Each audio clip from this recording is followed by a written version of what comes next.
Hello students, तो देखिए हम क्लास 10th सीबीएसई का स्टैंडर्ड मैथमेटिक्स कर रहे हैं PYQ 2025 का, जिसमें मैंने पहला सेट लिया है सेट 1।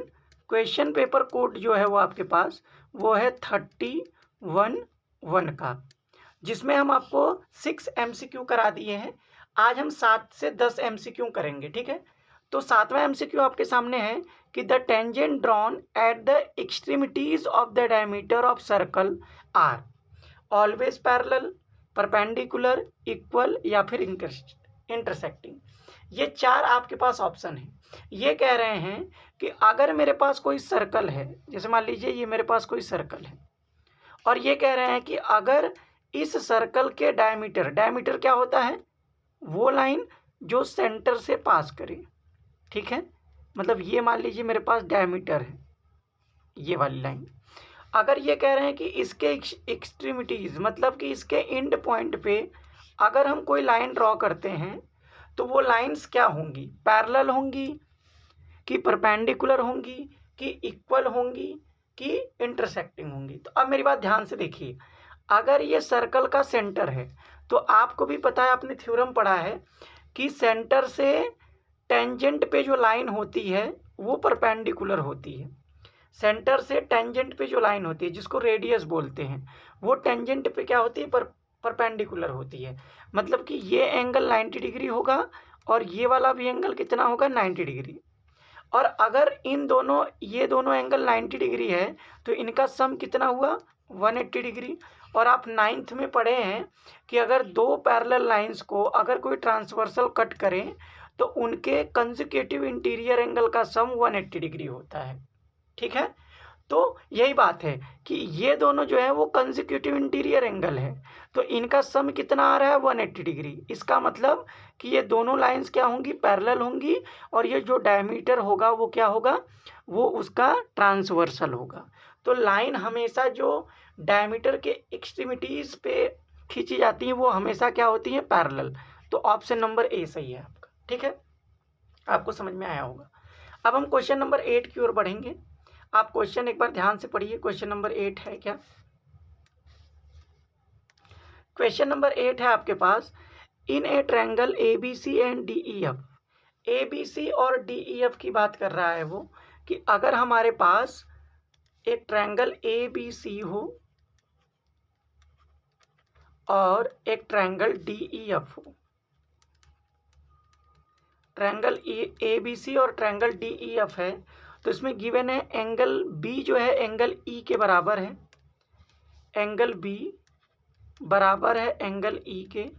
और क्या गिवन है, एंगल F जो है एंगल C के बराबर है, एंगल F जो है वो एंगल C के बराबर है।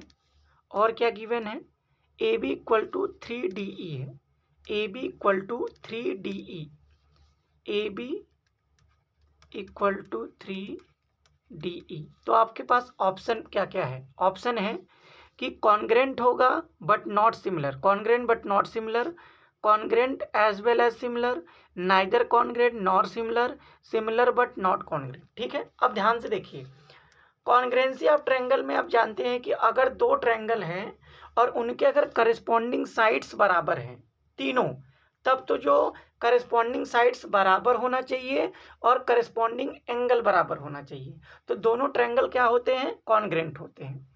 और सिमिलरिटी क्या है कि अगर मेरे पास दो ट्रायंगल हैं तो अगर दोनों ट्रायंगल के करस्पॉन्डिंग एंगल इक्वल हो और करस्पॉन्डिंग साइड्स का रेशियो अगर इक्वल है तो दोनों ट्रायंगल क्या होते हैं, सिमिलर। तो देखिए AB जो है वो 3DE के बराबर है, मतलब AB का साइड 3DE के बराबर है, तो कॉन्ग्रेंट तो नहीं हो सकता। क्यों, कॉन्ग्रेंटी में क्या होता है कि साइड्स इक्वल होते हैं।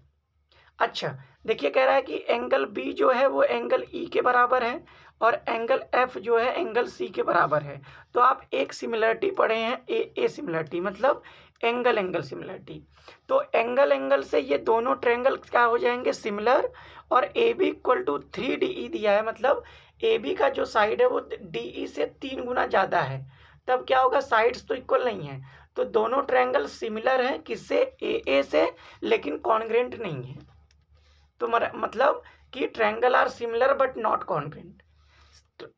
ट्रायंगल क्या होंगे, सिमिलर बट नॉट कॉन्ग्रुएंट। तो ऑप्शन नंबर डी हमारे पास क्या हो जाएगा, करेक्ट हो जाएगा। ठीक है, क्वेश्चन नंबर 9 की ओर चलते हैं। क्वेश्चन नंबर 9 आप पढ़ लीजिए ध्यान से।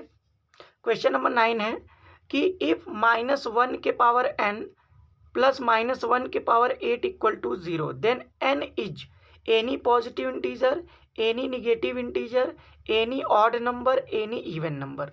देखिए ये कह रहे हैं कि -1 के पावर n, ठीक है, 8वां क्वेश्चन है ये, प्लस -1 के पावर 8 जो है वो 0 है। तो n क्या क्या हो सकता है। देखिए हमको एक चीज़ तो पता है कि अगर -1 के पावर अगर इवन होता है तब वो कितना आता है, 1।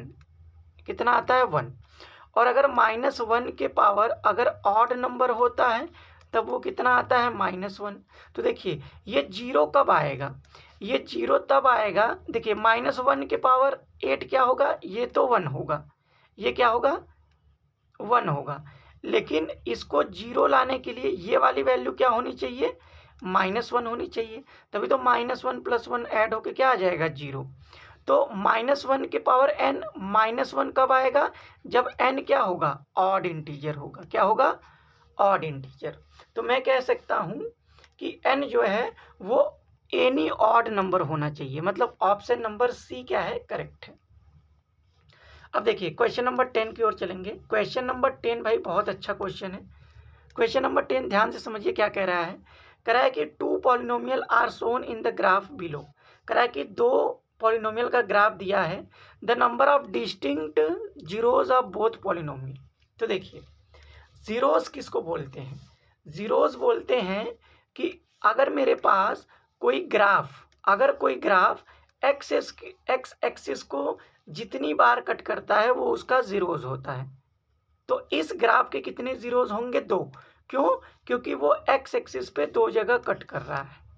तो अगर सेम फिगर मैं ऐसे बना दूं जो दोनों पॉइंट से पास करे, तो बताइए इस वाले नीचे वाले ग्राफ के भी 2 जीरोज होंगे और ऊपर वाले ग्राफ के भी 2 जीरोज होंगे। लेकिन ध्यान दीजिए ऊपर वाले ग्राफ और नीचे वाले ग्राफ का जो जीरोज होगा वो दोनों इक्वल होगा, मतलब कि कॉमन होगा। ऐसे ही इधर के ऊपर वाले का जो जीरोज होगा और नीचे वाले ग्राफ का जो जीरोज होगा वो क्या होगा, एक ही होगा, मतलब कॉमन होगा। तो कितने हो गए डिस्टिंक्ट जीरोज, तो 2 ही होंगे। ठीक है, कितने होंगे, 2 ही। तो ऑप्शन नंबर सी हमारे पास करेक्ट है। ठीक है, ये 10 MCQ हमने आपको कराया है। जैसे ही MCQ खत्म होगा हम सेक्शन बी की तरफ चलेंगे भाई, तो आप बहुत ध्यान से पढ़िए। ठीक है, ऑल द बेस्ट और अपने बोर्ड की तैयारी करते रहिए।